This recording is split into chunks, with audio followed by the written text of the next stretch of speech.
오늘 이 십자가에 대해서 나눌 텐데, 십자가를 나누기 위해서는 먼저 예수 그리스도의 생애를 한번 우리가 검토해 봐야 됩니다. 예수 그리스도의 고향은 어디죠? 베들레헴에서 태어나셨습니다.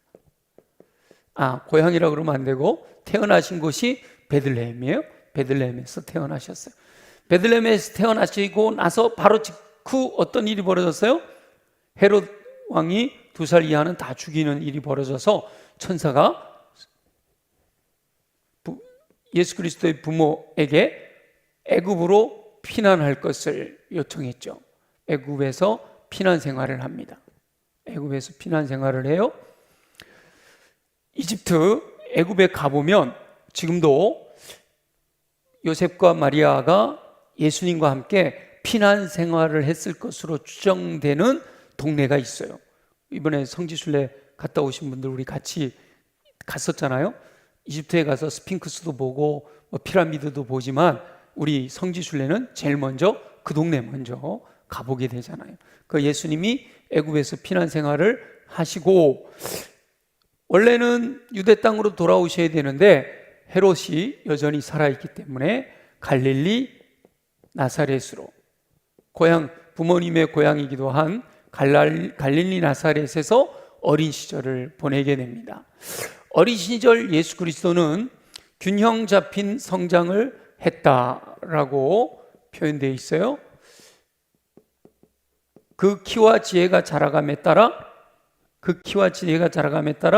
하나님과 사람들 보시기에 사랑스러워 가시더라. 이렇게 영과 혼과 육이 균형 있게 잘 성장했다라고 하는 것을 말씀하고 있습니다. 예수님의 어린 시절 하면 12살의 에피소드가 있죠. 예수님이 12살 되었을 때 명절을 맞아 온 가족이 함께 예루살렘으로 올라갔어요. 예루살렘으로 올라갔는데 그 명절 제사, 희생 제사를 다 드리고 가족들이 전부 다시 갈릴리로 돌아가고 있는데 예수님이 안 보이는 거예요. 그래서 부랴부랴 예루살렘으로 올라왔더니 12살의 예수님이 성전에서 성경학자들과 함께 대화를 나누고 있더라. 어찌하여 아들아 여기 있느냐? 그러니까 예수님이 뭐라 그래요? 제가 아버지 집에 거해야 할 줄을 모르셨나이까? 그러잖아요. 그러나 그렇다고 예루살렘에 남아있지 않고 갈릴리로 내려가셔서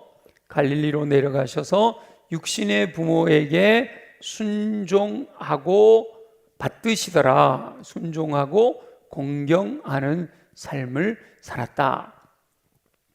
이게 바로 여기까지가 예수님의 생애 중에서 개인적인 생애, 그래서 사생애라는 사자가 개인 사자를 써서 사생애라고 표현을 해요. 예수님의 개인적인 생활에 대해서 이제 갈릴리 내려가서 아버지가 목수였잖아요. 그래서 예수님도 목수 일을 하면서 순종하여 받드셨다. 순종하며 공경했다. 그리고 30세가 되었을 때 예수님 얘기 나오니까 너무 잘 아는 거죠. 그죠? 다 아는 얘기예요. 30세가 되었을 때 요단강에서 뭐 해요? 세례를 받으세요. 누구에게? 요한에게. 세례 요한에게 세례를 받으셨어요. 세례를 받으시고 성령에 이끌려서 어디로 가죠? 광야로 갑니다. 광야로 가서 뭘 하셨나요? 40일을 금식하셨어요. 40일 금식하셨는데 금식하셨을 때 누가 시험해요? 사탄의 시험이 있었어요. 사탄의 시험은 하와가 뱀에게 유혹당했던 거하고 똑같이 계속해서 사탄은요 똑같은 방법을 써요. 문명의 것만 더딥혔지 경로는 똑같아요. 뭐죠? 육신의 정욕과 안목의 정욕과 이생의 자랑이에요. 먹음직도 하고 보암직도 하고 지혜롭게 할 만큼 탐스럽기도 한데 예수님은 이 사단의 시험을 어떻게 하셨어요? 하와는 졌잖아요. 넘어가 버렸어요. 말씀을 신뢰하고 겸손히 순종해야 되는데 사단의 미혹에 넘어가서 말씀을 불신했어요. 교만하여 불순종하게 됐잖아요. 그러나 예수님은 이 사단의 시험을 말씀으로 이기셨다. 말씀으로 승리하셨어요. 말씀으로 승리하셨죠. 예수님이 이제 사단의 시험을 이기시고, 여기 30세부터가 이제 공생애라 그러죠. 혼자 살아온 개인적인 생애가 아니라 공적인 인생을 사신 공생애. 그래서 이건 지우겠습니다.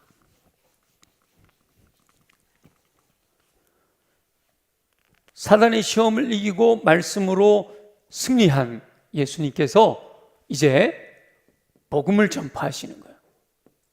복음을 전파하시는데 제일 먼저 예수님이 선포하신 말씀이 뭘까요?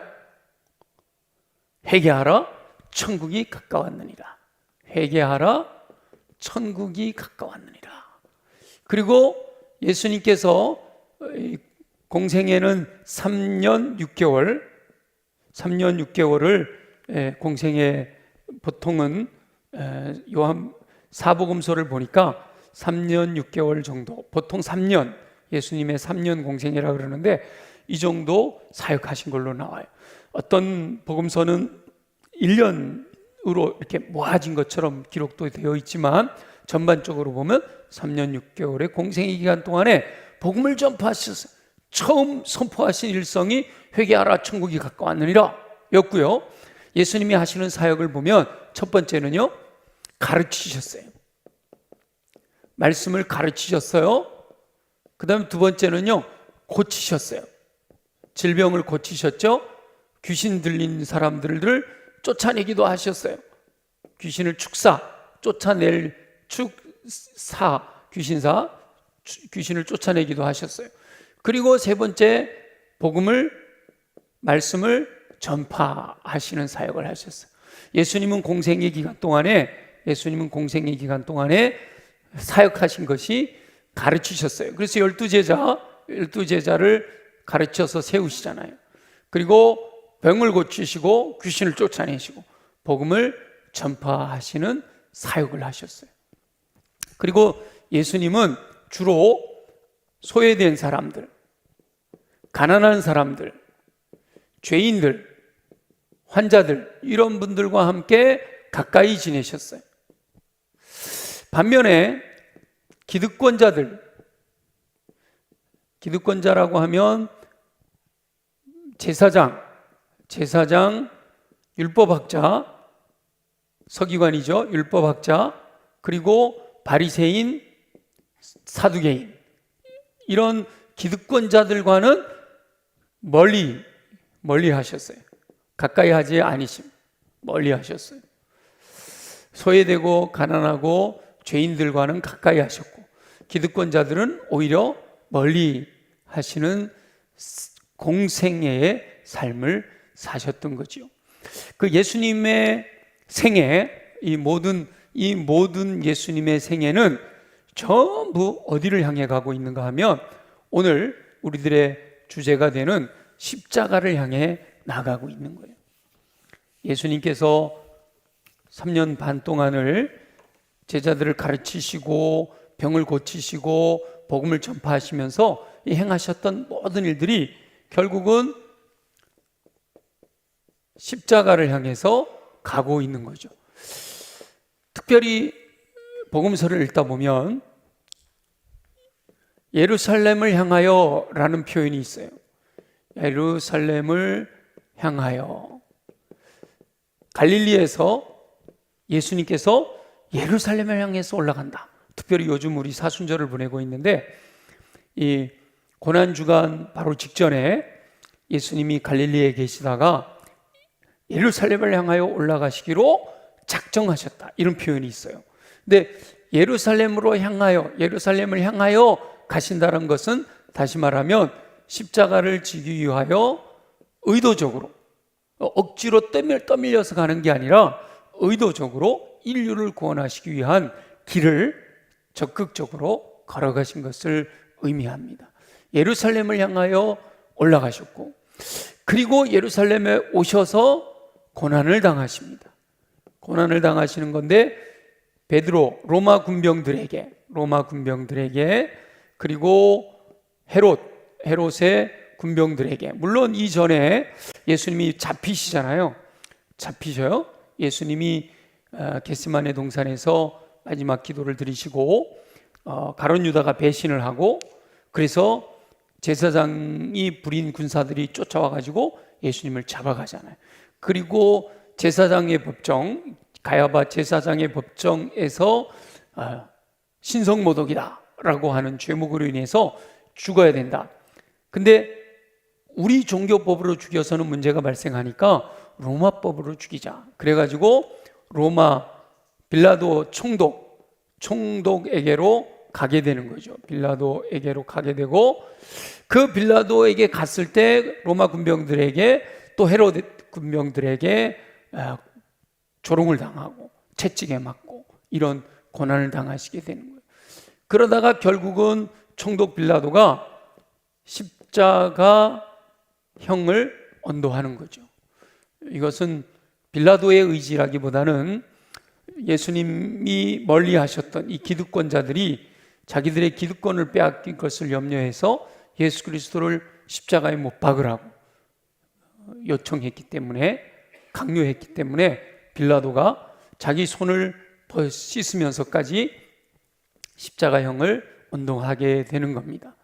십자가형은 사실은 흉악한 범죄자들만 지게 되는 것이 십자가이지요. 근데 사실은 이 십자가에서 하나님의 사랑과 하나님의 공의가 완성됩니다. 하나님의 사랑은 죄인이라도 용서해야 되고, 하나님의 공의는 죄 지은 자는 반드시 벌해야 되는데, 그래서 하나님께서 사랑으로 역사하실 수도 없고 공의로만 역사하실 수도 없는데, 이 두 가지를 완성하게 하신 것이 바로 십자가가 되는 거예요. 그래서 오늘 우리가 이 십자가에서 어떤 일이 벌어졌기 때문에 하나님이 사랑과 하나님의 공의가 완성되었다고 하는가, 그 내용을 좀 더 이제 깊이 있게, 우리가 사실은 이 십자가에 대한 내용은 고난주간이 됐을 때 많이 묵상하는데, 우리가 지금 사순절을 보내고 있잖아요. 마침 사순절을 보내고 있는 때에 이 십자가에 대해서 더 깊이 생각해 볼 수 있게 됐으니까 얼마나 은혜예요. 십자가는 원래는 흉악한 죄인들이 짊어지는 거예요. 로마 시민은 십자가에다가 형벌을 못하게 돼 있어요. 그래서 베드로는 십자가를 지잖아요. 근데 베드로는 예수님이 이렇게 십자가를 지셨기 때문에 나는 예수님처럼 할 수 없다, 거꾸로 매달라달라. 그래서 베드로의 십자가는요, 예수님이 십자가는 이렇잖아요. 베드로의 십자가는 이렇게 돼서 거꾸로 매달아서 돌아가셨다라는 이야기가 전해져 옵니다. 근데 사도 바울은 우리 디모데후서에 보면 이제 죽을 날이 다가왔다 얘기하잖아요. 바울은 로마 시민이기 때문에 십자가에 달리면 안 돼요. 로마 시민은. 그래서 교수형을 당했다, 이렇게 알려져 있어요. 그만큼 이 십자가는 흉악한 사람들이 달리는 거예요. 예수님이 십자가형을 받아서 골고다 언덕으로 올라가는 길, 비아 돌로로사 우리 다 알잖아요. 참 감사하게도 저는 그 예루살렘 시내, 또 예루살렘 성 안에 그 비아 돌로로사 여기를 한 4일 동안을 제가 도보로 걸어서 겟세마네 동산에 예수님이 기도하셨던 곳, 그 감람산 이쪽을 다 이렇게 한 4일 동안을 걸어 다니면서 일일이 다 살펴봤던 그런 좋은 시간을 가졌었는데, 골고다 언덕을 향해서 예수님이 십자가 지고 올라가셔서, 저기 우리 뒤에 그림처럼 예수님이 가운데 십자가 달리시고 양쪽 편에 강도가 이렇게 골고다 언덕에서 달려 계시잖아요. 근데 여기까지 가는 동안에 채찍에 맞으시고 너무 지쳐서 피 흘리시고 십자가 지고 가다가 쓰러지기도 하시고, 그리고 십자가에 예수님이 달리셨을 때도 이 밑에 있는 사람들이 조롱하고 멸시하고 그런단 말이에요. 근데 이럴 때 우리가 생각을 못 해봤던 것 중에 하나가, 이럴 때 하나님의 시선은 어땠을까? 하나님의 시선이라고 할 때 하나님의 나라에 있는 천군과 천사들, 지금 하나님께서 이 모습을 다 보고 계시단 말이죠. 조롱하고 비웃고 침뱉고, 하나님의 아들이신데, 근본 하나님의 본체이신 분이신데, 하나님은 인류를 구원하시기 위해서 의도적으로 계획적으로 약속대로 아들 예수 그리스도를 보내셨으니까 당연히 하나님은 참고 계셨겠지만, 이 천군과 천사들이 보고 있다. 이런 비유가 좀 어떨지 모르지만, 우리 청년들 재혁이 담임 목사님이 죄가 없는데 동네 사람들이 와가지고 돌을 던지고 막 쌍욕을 해가면서 막 이렇게 괴롭힌다. 그럼 재혁이가 어떤 마음이 들까? 내가 이거 말을 잘해야 돼? 마음만 아파? 이렇게 뻔히 보면서 마음만 아플까요? 재혁이는 마음만 아파. 우리 장로님 같이 돌을 던져요? 농담이라도. 자, 우리가 생각해 보세요. 천군과 천사는 예수님이 하나님이신 것을 알잖아. 하나님의 아들인 걸 알잖아. 천군 천사가 능력이 있어요? 없어요? 있잖아요. 지금 여기 당장 내려와 갖고 여기 있는 사람들 다 쓸어버릴 능력이 있잖아요. 그럼 천군과 천사가 쓸어버리고 싶을까요? 그냥 가만히 있고 싶을까요? 당연히 쓸어버리고 싶으죠. 그죠? 이게 우리가 이 하나님의 시선으로 보면 이 예수님의 이 십자가가 얼마나 놀라운지 몰라요. 아까 우리 재혁이가 목사님이 뭐라고 말했는지 의도를 잘 몰라서 그랬을 수 있지만, 여러분이 예를 들어서 내가 사랑하는 사람이 억울하게 많은 사람들에게 괴롭힘을 당하고 있다. 그럼 여러분 그거 뻔히 보고 있어요? 가서 감싸거나, 그죠? 내가 힘이 있으면 어때요? 그놈들 다 물리치고 싶지, 그렇죠? 가만히 있고 싶은 사람은 아무도 없잖아요. 근데 이 천군과 천사가 충분히 그럴 능력이 있어요. 그런데 왜 하늘에서 불을 내려서 여기 있는 모든 사람들을 다 무너뜨리고 예수 그리스도를 구원할 수 있는데도 불구하고 그렇게 하지 않았을까?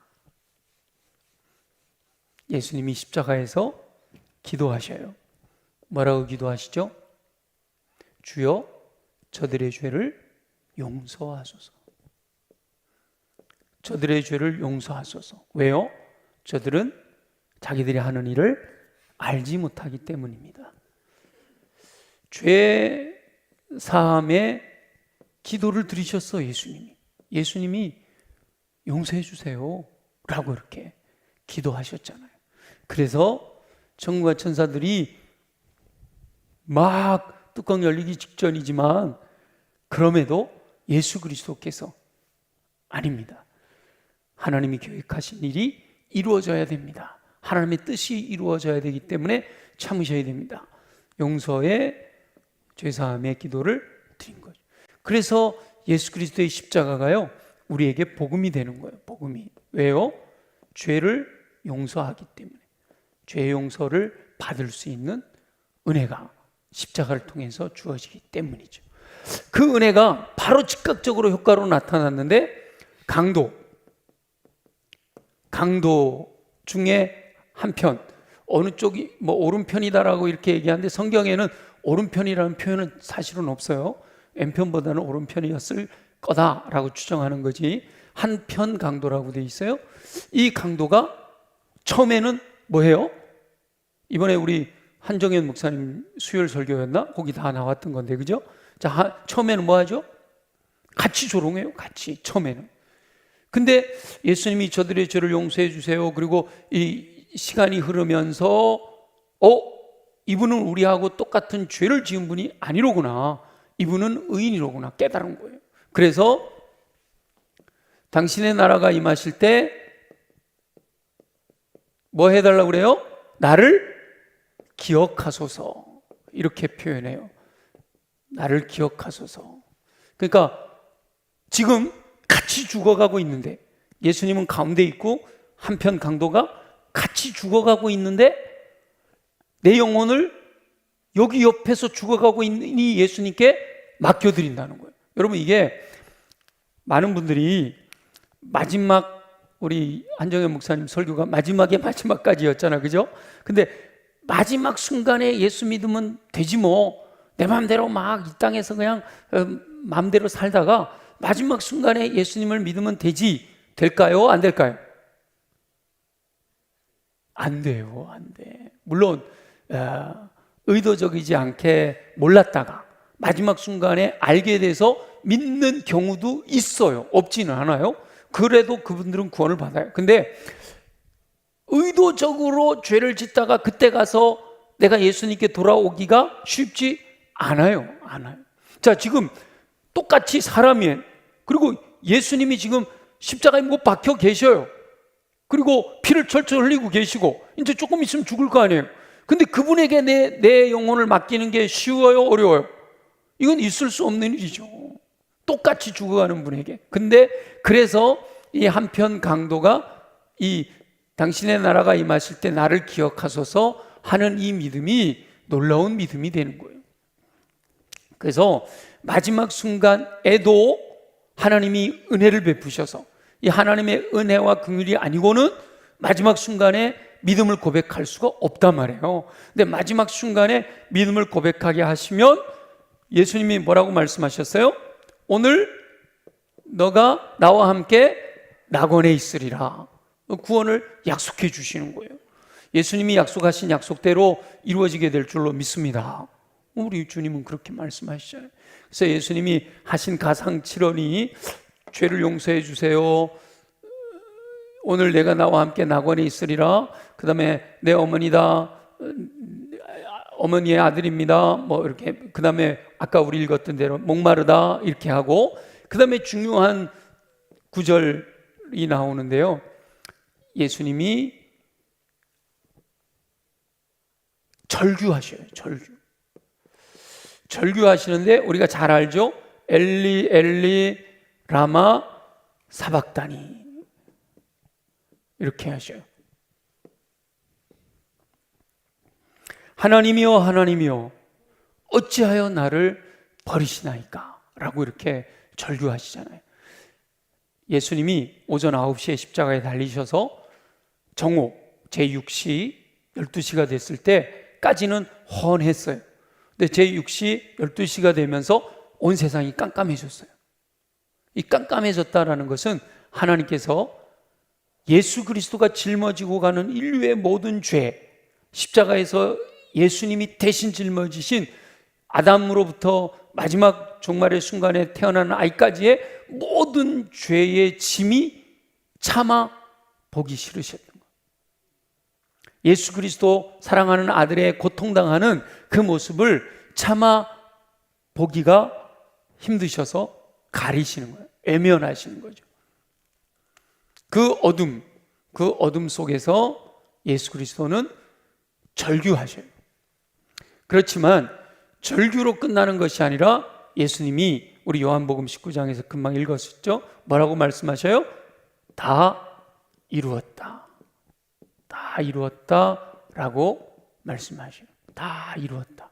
다 이루었다라고 하는 말은 뭔가 하면 다 갚았다 이런 뜻이에요. 인류의 모든 죄를 예수 그리스도 십자가 보혈로 다 갚았다. 그리고 영혼이 떠나가셨다. 죽으신 거죠? 사망하신 거예요. 예수 그리스도의 죽음으로 인류의 모든 죄의 삭시 다 갚아진 거예요. 다 이루었대요. 다 갚아진 거죠. 죄의 삭시 영원히 떠나가시 다 갚으셔. 그리고 내 영혼을 받으소서 그러고 이제 돌아가신 거죠. 다 이루신 거예요.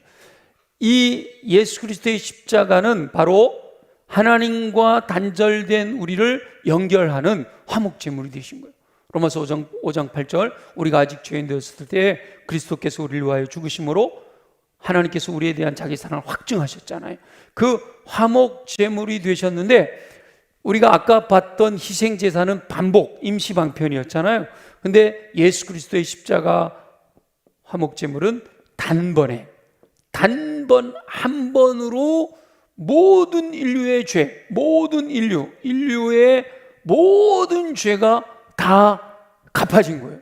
예수 그리스도의 십자가, 예수 그리스도의 생명, 예수 그리스도의 보혈로 말미암아 화목제물 되신 그 예수 그리스도께서 인류의 모든 죄를 단번에 다 갚으신 거예요. 아멘이죠? 아멘입니다. 그래서 인류의 모든 죄를 다 갚으시는 화목제물이 되셨어요.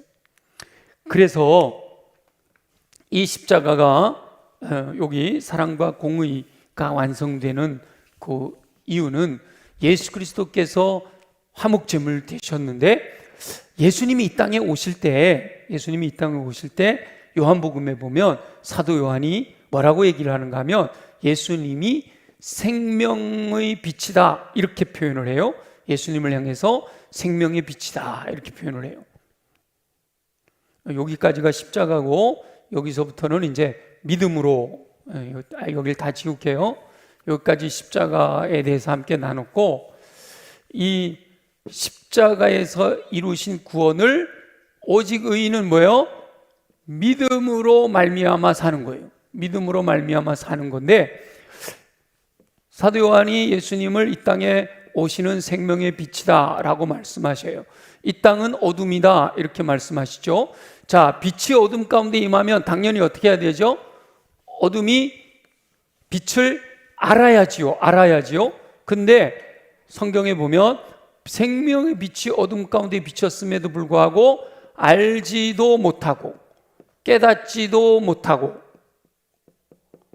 영접하지도 않았다 이렇게 말씀하셔요. 요한복음 1장. 생명의 빛이 어둠 가운데 비치셨는데, 근데 어둠 가운데 있는 영혼들이 이 빛을 알지도 못하고 깨닫지도 못하고 영접하지도 않았다는 거예요. 그런데 영접하는 자들이 있었다는 거죠. 영접하는 자. 이 사람들은 어떤 사람들? 곧 믿는 자예요.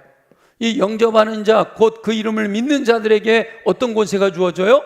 하나님의 자녀가 되는 권세가 주어진단 말이에요.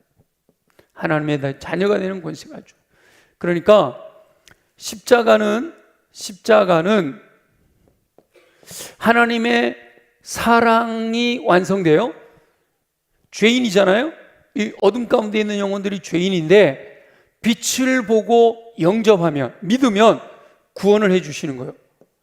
구원해 주시는 은총을 베푸시는 거죠. 그러니까 죄인임에도 불구하고 구원받는 사랑을 누리게 되는 거예요.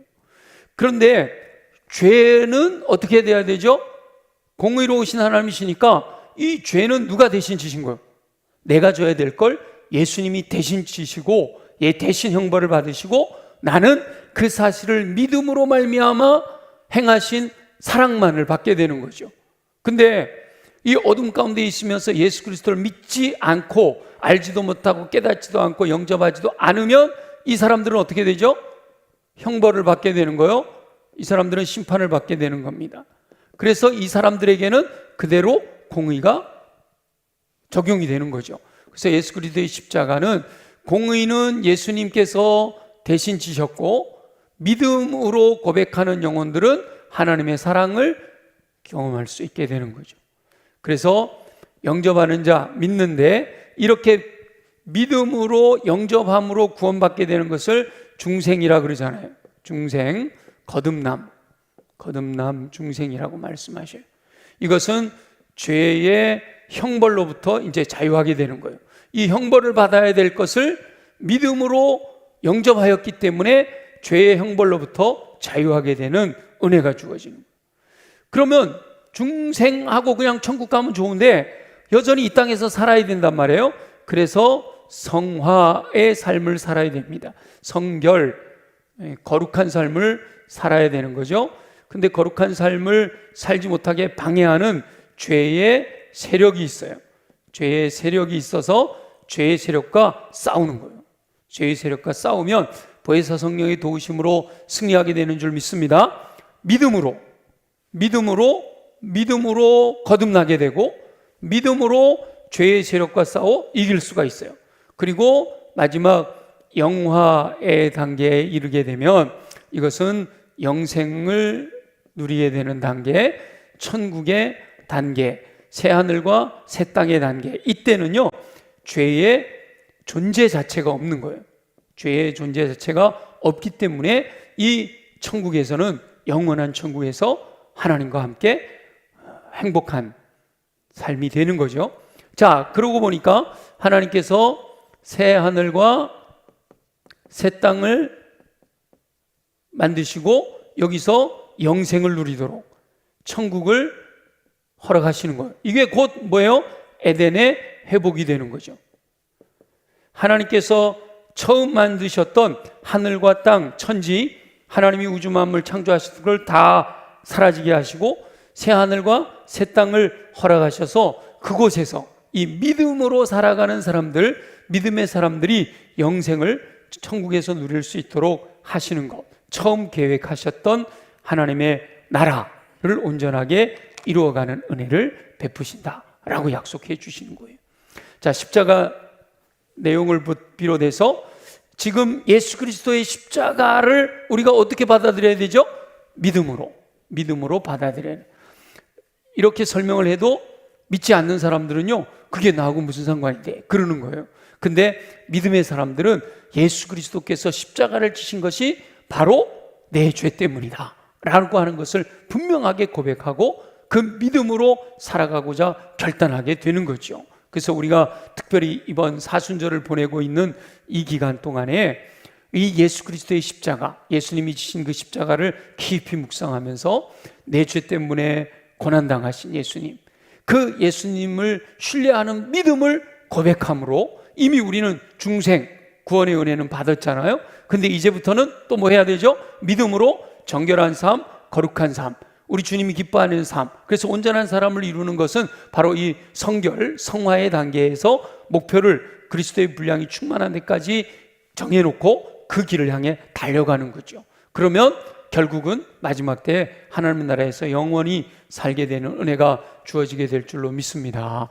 아무쪼록 오늘 우리가 십자가, 예수 그리스도에 대해서 배웠는데 이 예수 그리스도의 십자가 은혜를 이번 사순절 기간에 더 깊이, 더 풍성히, 더 충만하게 경험하면서 믿음으로 살아가 승리하는, 예수님이 승리하신 것처럼 저와 여러분들도 승리하는 은혜가 임하시기를 예수 그리스도의 이름으로 축원합니다.